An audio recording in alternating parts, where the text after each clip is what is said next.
Amongst those 18 different experience elements, are there some that are consistent across organizations that are a higher priority for us as HR professionals or just leaders or team leaders in managing our teams and working with our teams that we should know these are the priorities? Yeah, great question. And it varies with obviously with our organization. It's the proverbial consulting, it depends, but I'll give it a little bit more finite to it. And in this instrument, it's a predictive model. So I can actually do some regression analysis to identify which of those 18 actually predict said outcome. But aside from that, in general, the ones that we see that have the most impact, because one of the things we also ask for people to do is to self rate which of those 18 have the most impact in general, and then to rank them. So we get their perspective very clearly.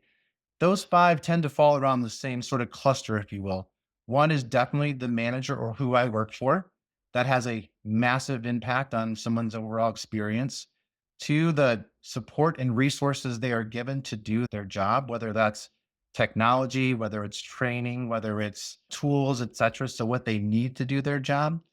Reward and recognition always has a significant impact. What's interesting, though, is to the degree of it. For example, reward in and of itself, which is more financial, whereas recognition, which is more non financial, those two things have a really significant impact on someone's overall experience.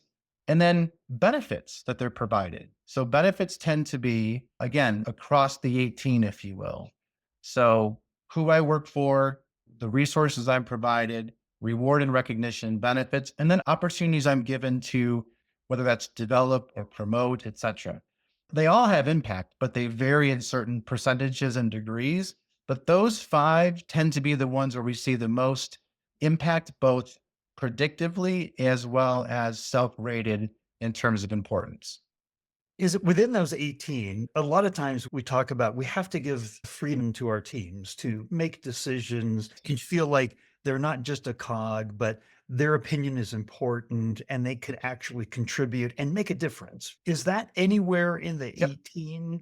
Yeah, absolutely is. The way it's phrased, it's around the amount of impact or autonomy you have to do what you have to do.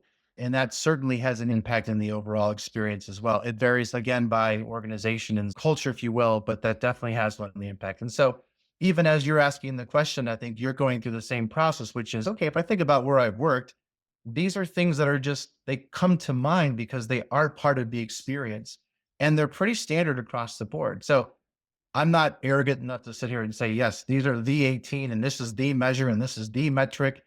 I've just come up with something where it's given some really good insight and intelligence. It's been validated. It's reliable. We know it works. It measures what it's supposed to.